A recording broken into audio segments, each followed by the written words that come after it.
What's up everybody, it's Roman Gaming here. So Watchdogs 2 is coming out tomorrow. Now Ubisoft has provided me with an early review copy, so I myself have already been able to play the game this entire week. At this point I have beaten the game, the story mode. I'm very close to getting my platinum trophy, so I've actually sunk lots of time into it to give you this early review, which I think is quite cool. And this is gonna be an interesting one, because we all know that with the original Watch Dogs that came out 2.5 years ago, it was quite controversial in a way, because many people just had massive expectations for that game. You know, they thought it was gonna be the next big game concept and stuff. In the end, it turned out to be just another Ubisoft open world game with a cool new setting that was graphically, you know, downgraded in many aspects, and in that way, not a lot of people walked away from that game very positively. Me, myself, however, I was actually very surprised by it. I never had those high expectations that other people did, and I was just pleasantly surprised by how much fun I was having with the game, ending up in me, you know, playing it for, I think at around like 60 hours in total or something, and I just had a very fun time with it. I thought it was awesome, but at the same time, you know, because of the majority of the people that played it walking away more negative, I would say, Ubisoft had lots of things to live up to, you know, and they decided to definitely go into a slightly different direction with this second entry, and that's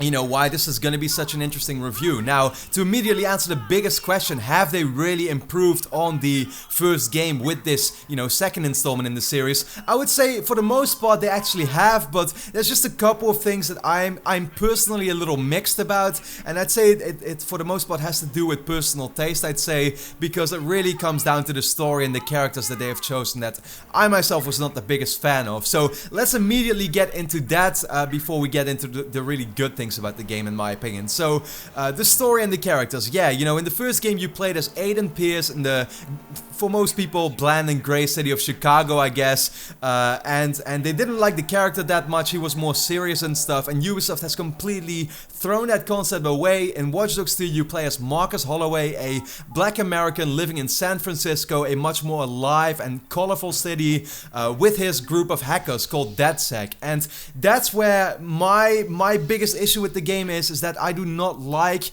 the approach Ubisoft has taken story-wise with Watch Dogs 2, and the reason why is because, you know, the seriousness of Watch Dogs 1 is completely thrown away to the point where this time around the group DedSec that you are in, let's be honest, it's basically a group of young hipsters almost in a way, and they are constantly making jokes. The memes and the icons, the jokes are being thrown at you like crazy, and I just felt that it was targeted to a much younger audience, the 13, 14-year-old that really likes that type of stuff. Me, myself, as a 22-year-old, I would like my stories to be a bit more serious, and it's just in the beginning, you know, as I said, the humor and all it just felt a little childish to me. I was really not that big of a fan of the premise in general, but as you do get deeper into the story and stuff, it does become a little more serious, and the villain, who by the way is really cool, the CEO of the company Bloom that they're trying to tackle and bring down, basically, the villain is really cool. So as the stakes become higher throughout the story, it gets a little more serious. I was more into it that way, but the cast of characters in itself, you know, there's a guy with a robot mask, and it's a little over the top and just not that awesome in my opinion. But I'll just have to take that for what it is, and I definitely did. So just be prepared for that. Is that it is a much different direction than the first game in the series. Then we get to the presentation. The game still looks great. As I said, it takes place in the city of San Francisco, which is much more colorful, and you'll immediately notice that the saturated colors popping out in your face and stuff. It's crazy, and it's you know, it's a big, as I said, once again, it's just a massive difference compared to the first game in the series. Graphically, I think it still looks good. It pretty much looks just as good as the first game did. There are some bugs in the game that I encountered, but at the same time, there weren't that many of them. The bugs I didn't encounter were quite crazy in the way that I came into my hacker group room, basically, and all of the hackers in my group had multiplied by 10, so in every corner of the room, there were like 10 of them all of a sudden hanging around. It was crazy in that way, but as far as that goes, goes, I've just not really encountered that many bugs. And presentation-wise, I was pretty impressed by the detail and the NPC conversations and the way they reacted to me. I'm not used to that in many open world games out there, so definitely something that I was very positive about. And also just in general, you know, the stores that you come across, they're all filled with detail, and for an open world game, it's a big map. There's many different places, like San Francisco has Silicon Valley, where the big companies like Google that they're trying to make fun of are at, and you know, the islands of Alcatraz, the prison. So, you know, in general, presentation-wise, I was impressed. I thought it was a good, detailed, big game, so in that way, yeah, definitely a positive side of the game. So then we get into the gameplay, and that's still, of course, the biggest reason of why you're gonna want to be playing this game, and also where a lot of the big improvements are to be found, because I feel like Ubisoft is really giving you lots more choices and things to do with Watch Dogs 2 compared to the original, which I really like myself. So, don't get me wrong, it's still a Ubisoft open world game. The map is filled with different types of activities for you to do. And Watch Dogs 2, that mainly comes down to races, so you have drone races and with boats and with just cars and stuff like that. There are collectibles, which most of the time have you sort of like, you know, do a puzzle or something like that. You know, you have those Watch Dogs 1 puzzles where you're constantly rotating these signs to get a certain line to go straight through and stuff, to hack an object, which leads you to what you exactly want, key data, which can unlock new abilities. And in that way, it's not, you know, everything I'm saying here, you're all familiar with and you know from all these type of Ubisoft open world games that you've played.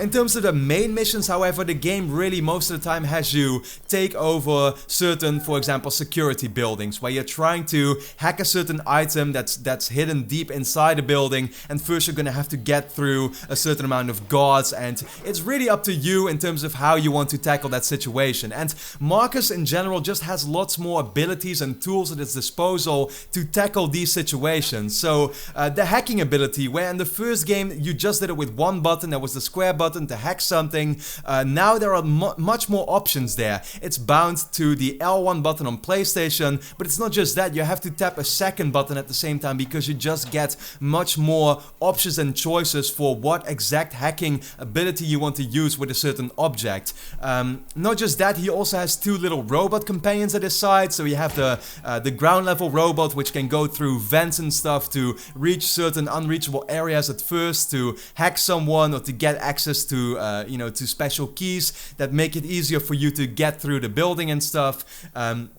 And you really see that all the levels are designed in that way of, you know, you always see these vents going, you know, beneath buildings that invite you to use that certain companion. You also have a drone which you can use, which basically is almost the same thing, except he can fly, but he can do the physical hacks. So there's a certain limit to him. It's much more easier to scan an environment with the drone, but however, with the ground level robot, you can actually do physical hacks, which usually get you a little further in the level. So it's harder to control him, but the reward is much bigger there.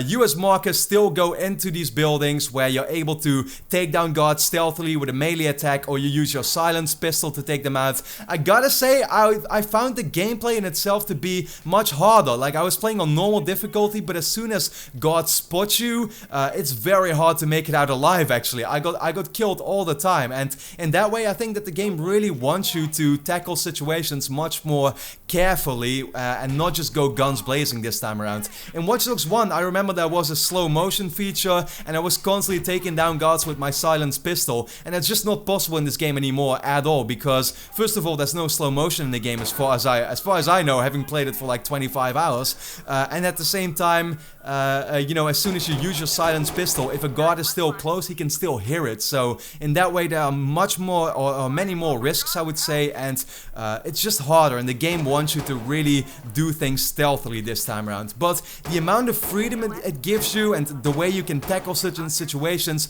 I was very, very impressed by, and in general, I really liked playing it. It was just very fun. I did miss that there was no slow motion and that I couldn't take down guards stealthily, you know, that much anymore with my silenced pistol like in the first game, which I really enjoyed doing there. But at the same time, the game gave me plenty of different sort of ways to tackle situations that I also had fun with. I do gotta say also that the combat system, when you do go guns blazing, I feel like it feels worse than the first game as well. So in that way, yeah, I really wasn't that big of a fan of the combat system that's in the game.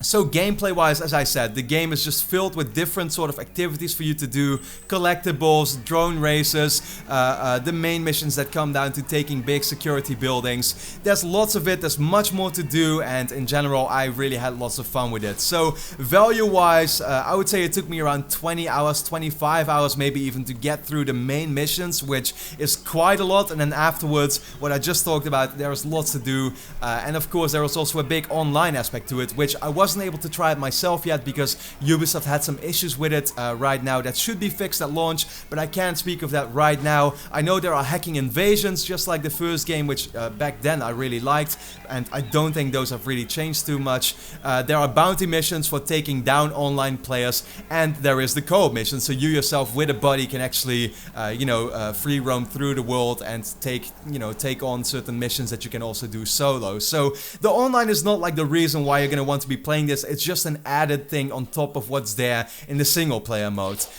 In the end, if I had to give it a conclusion for Watch Dogs 2, yeah, I would say this is a sequel that expands just heavily on what the first game set out to do. It takes away some things which mainly come in the gameplay in terms of the combat and stuff. Like the combat is not in any way as big anymore as it was in the first game, and it doesn't feel as great anymore for some reason. And also story-wise, I was not as big of a fan of the direction they took with the much more light-hearted approach. The characters that are very over the top and the humor, the memes thrown at you like crazy. So those are really the downsides, but gameplay-wise, what it has given me is a much more expanded universe, more things to do, and I still had pretty much, almost just as much of fun as I did with the first game. I do think that in the end, I did not enjoy it as much as the first game, but it might really be a big thing that's about taste, because I feel like many other people will really be enjoying this game much more. In general, the score I would give for Watch Dogs 2 is a 7.5 out of 10, so let me know if you're getting the game, if you've already played it maybe by now, and what you think of it. So with that being said, thanks a lot for watching, and hope to see you again next time.